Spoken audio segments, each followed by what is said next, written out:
I've always liked winter, the stillness, the way fresh snow muffles everything, the crisp air that makes every breath feel cleaner. There's something peaceful about being alone in a frozen landscape where the rest of the world feels miles away. That's why I planned this trip, a solo getaway to a remote hunting cabin deep in the Colorado wilderness. I had rented the cabin for a long weekend, hoping to unwind, maybe track some deer if the weather allowed. The owner had warned me about the snowstorm rolling in, but I wasn't worried.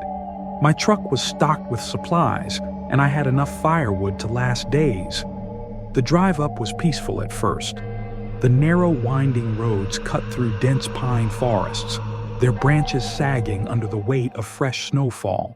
But about 20 miles from my destination, the wind picked up, blowing flurries across the road.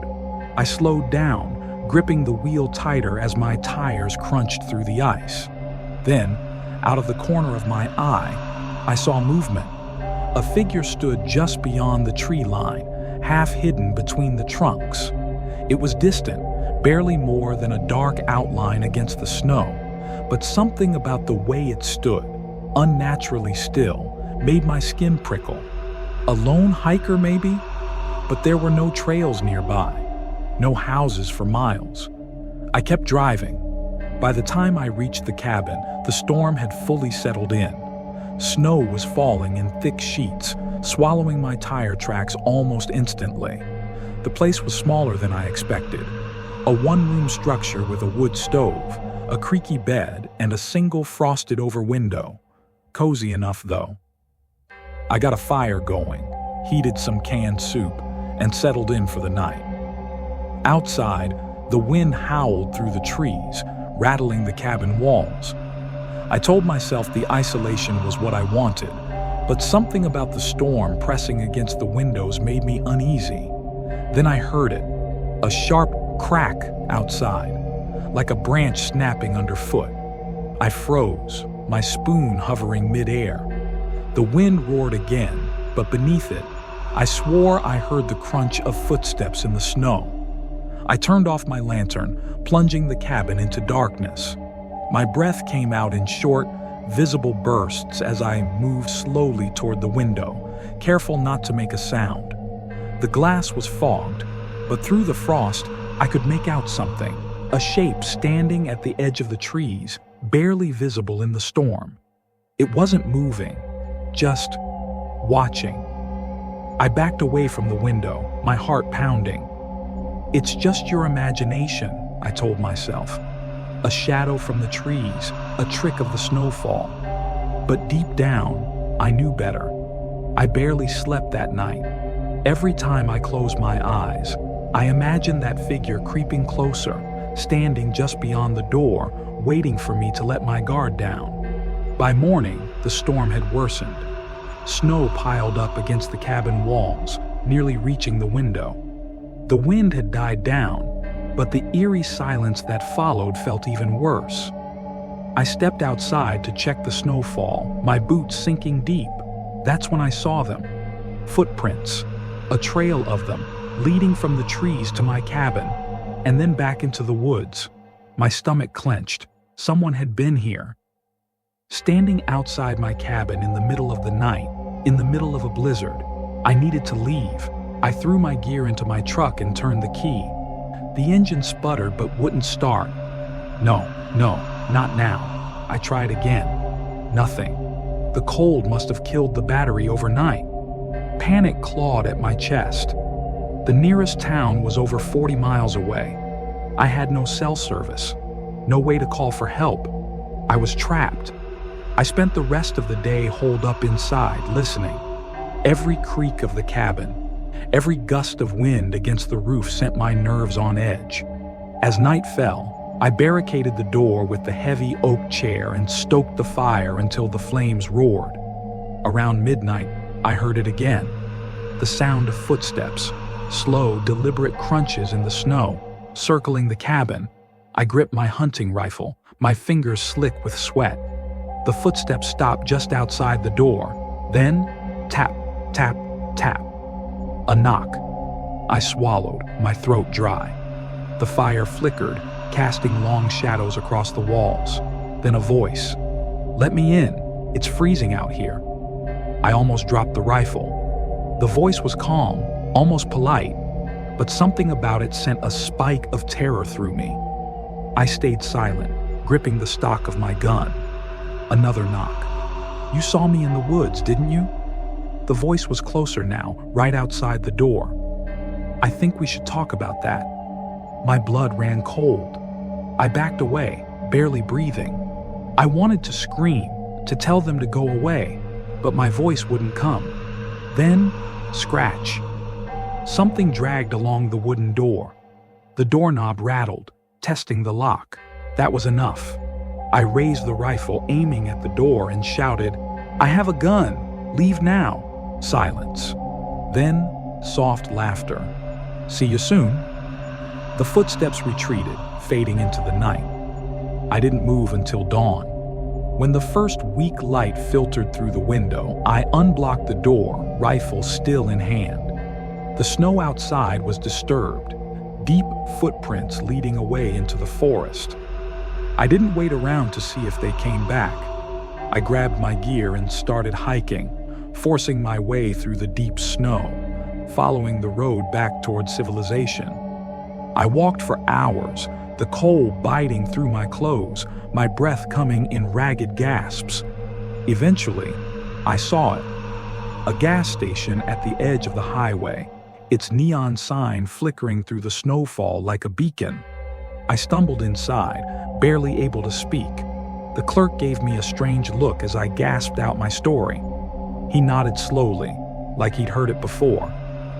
"You're lucky," he muttered, glancing out at the snow. "Most folks don't make it out of there once he finds them." I shivered. "He?" I asked, my voice barely above a whisper. The clerk just shook his head. "Nobody knows who he is, but every winter someone sees him. Sometimes he knocks. Sometimes they let him in." I didn't ask what happened to the ones who did. I just bought a coffee, got in my truck once it was jump-started, and drove. I never went back to that cabin. But every winter when the snow starts falling thick and silent, I think about that voice outside my door, and I wonder who he's knocking for now.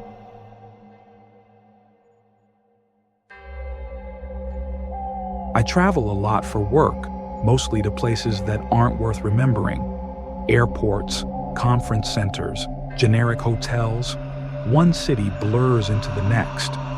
This time, it was a corporate retreat in northern Minnesota, right in the dead of winter.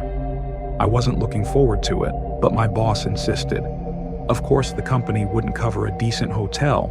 Instead, I got stuck at some off-brand roadside inn an hour outside of Duluth. It was cheap, isolated, and buried in snow. When I pulled into the lot, the wind howled through the trees, carrying fine powder across the pavement. The sign above the motel flickered weakly. Timberline Inn. It looked abandoned. I sat in my car for a moment, letting the heater run, debating if I should just eat the cost and book somewhere else. But this was my only option. My budget barely covered gas and food as it was. I sighed, grabbed my duffel bag, and headed inside. The lobby smelled like stale coffee and old carpet. The clerk barely looked up when I walked in, just handed me my key with a muttered, "Room 214, second floor." I nodded and made my way to the staircase, ignoring the way the fluorescent lights buzzed overhead. I had felt it for weeks.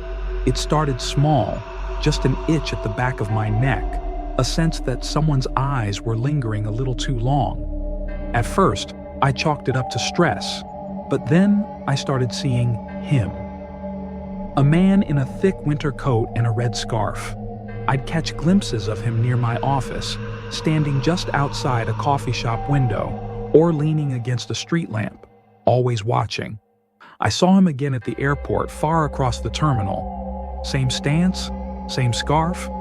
At first, I told myself it was a coincidence. Then, as I was fueling up my car at a gas station halfway to the motel, I spotted him again, standing by a pump, facing away, but I knew it was him. That was when I knew for sure. He was following me. But why? I had no enemies, no debts, no reason for some stranger to be trailing me across state lines. That night, as I entered my motel room, I locked the door. Then I pulled the curtains shut tight, double-checking the cheap metal latch on the window. It was just paranoia, I told myself. But when I turned on the heater and settled onto the bed, I still couldn't shake the feeling. Around midnight, I woke to the sound of wind battering against the window. The storm had worsened, snow piling high against the balcony railing outside my room. I was about to roll over and try to sleep again when I heard it, a faint tap on the glass. I froze. For a second, I convinced myself it was just ice shifting from the storm. But then, tap, tap. I swallowed hard, barely breathing as I turned my head toward the window. The thin motel curtains barely concealed the glow of the flickering parking lot light. And in that faint glow, I saw a shape. A figure stood just beyond the glass. My breath hitched. Slowly, carefully, I slid out of bed and stepped closer. The cheap curtains were thin, but I could make out just enough. A thick coat, a red scarf. I backed away instantly, pulse hammering. He was here. I reached for my phone, hands shaking as I fumbled to unlock it. My first thought was to call the police, but when I looked back at the window, he was gone. I hesitated, listening. Outside, the wind howled, rattling the door to the balcony. No footsteps, no movement. I crept to the peephole in my door and peered outside. The long, dimly lit hallway stretched in both directions, completely empty. I took a breath, telling myself I was overreacting. Maybe I hadn't seen him. Maybe it was just the shadows playing tricks on me. I turned off the lamp and forced myself back under the covers. I didn't sleep. At exactly 2:37 a.m., a knock sounded at my door. I shot upright. It wasn't the heavy fist of a cop or the impatient knock of hotel staff. It was soft, deliberate. Knock, knock. I clenched my jaw, my fingers gripping the sheets. Then, a voice. "You left something behind." It was low, muffled by the door, but the words chilled me to my core. "You don't remember, do you?" A shiver rolled down my spine. My pulse hammered as I grabbed my phone and dialed 911. The call rang once, twice, before a crackling voice picked up. 911, what's your emergency? "There's someone outside my door," I whispered. "I think he's been following me." The dispatcher's voice was calm. "Are you in a safe place?" I think so. My door is locked, but he's still outside." There was a pause. Then, "Stay on the line. Officers are on the way." The knocking continued, slow and patient. Then the handle jiggled. I nearly dropped the phone. "I'm armed," I shouted, grabbing the motel's cheap bedside lamp as if that would help. "The cops are coming." Silence. Then, the footsteps moved away, fading down the hall. I waited, my body rigid, listening to the wind outside. After what felt like an eternity, I heard sirens in the distance. The police arrived quickly. 2 officers checked the property while another took my statement. "Did you get a look at him?" one asked. "Not clearly, but I know he was wearing a red scarf." They exchanged glances. "Sir," one officer said carefully, "we checked the snow around your balcony. There aren't any footprints." I blinked. "That's not possible. He was right outside my window." The officer sighed. "There's fresh snow everywhere, but no tracks. Whoever was here didn't walk up to that window." A deep chill settled into my bones. They checked the security cameras, but just like everything else in this place, they were ancient and unreliable. The footage was blurry, distorted by snowfall. I left the next morning. I called in sick to the conference and made the 6-hour drive home in complete silence. To this day, I don't know who he was. A stranger? Someone from my past? A face I had forgotten, but who had never forgotten me?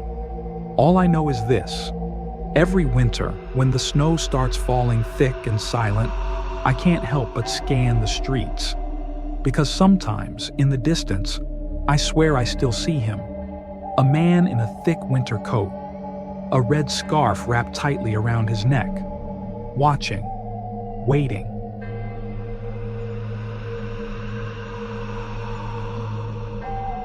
I was somewhere in the middle of Montana, the road stretching endlessly ahead, snow flurries dancing in my headlights.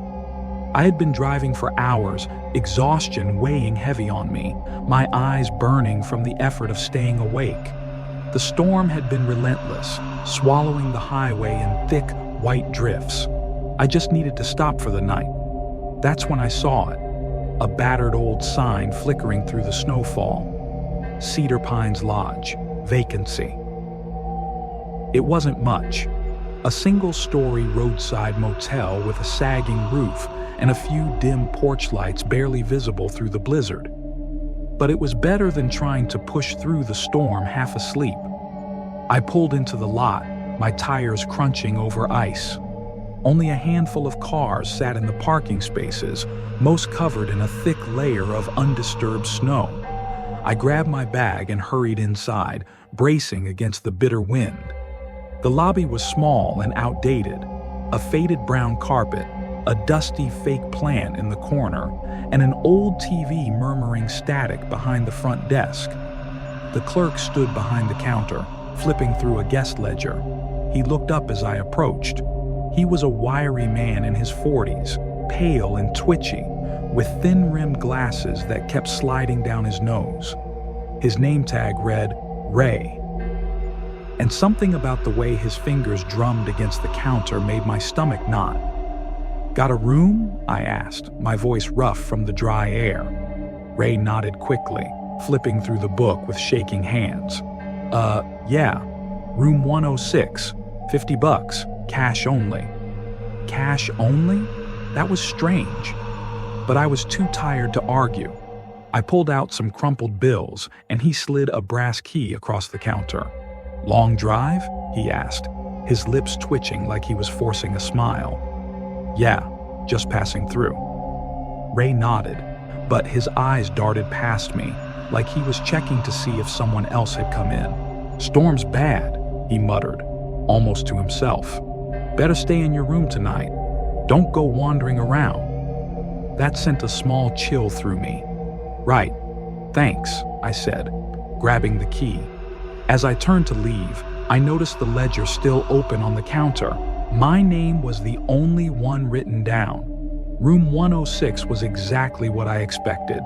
A stiff bed with scratchy blankets, a flickering lamp, and an old radiator that clanked every few minutes. But it was warm, and that was good enough.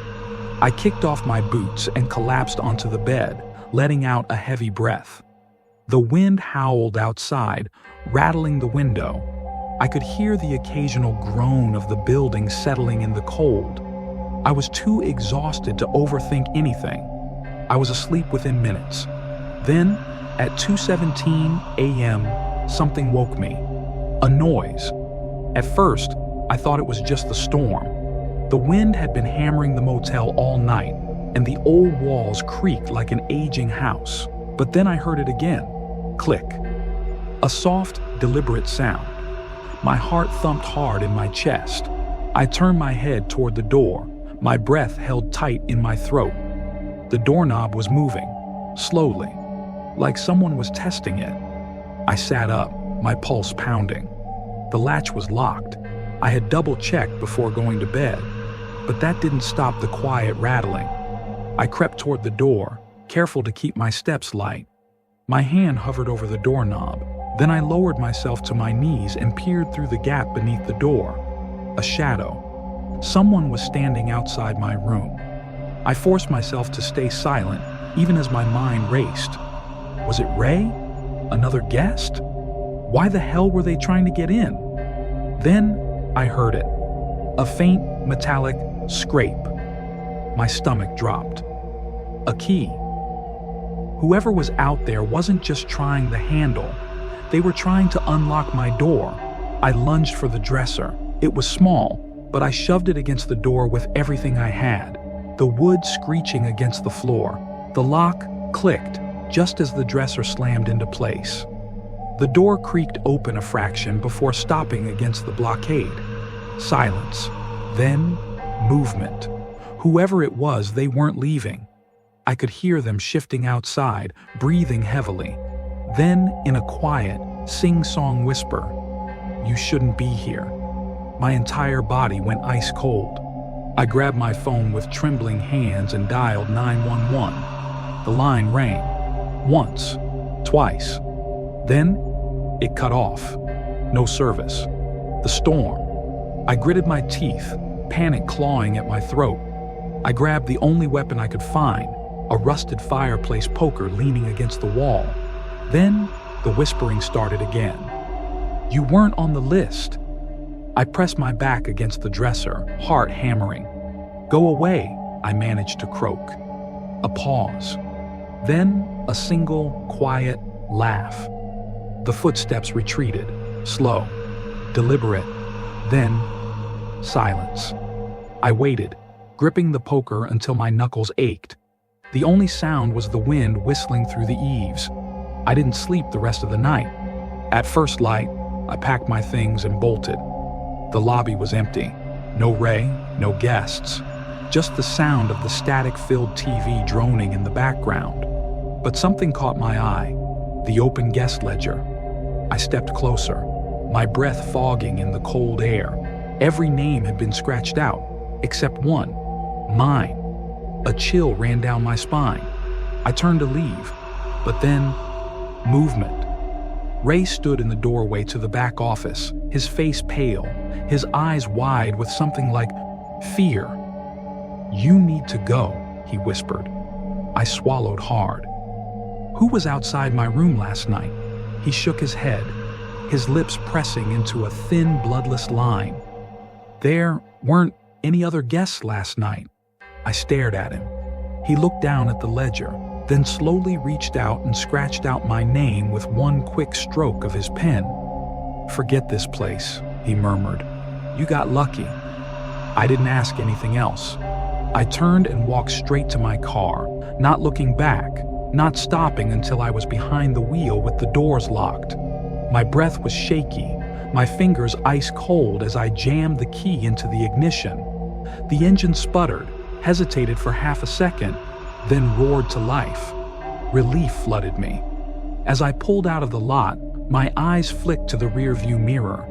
Ray was still standing in the lobby doorway, watching me go. For a moment, I thought I saw something shift behind him.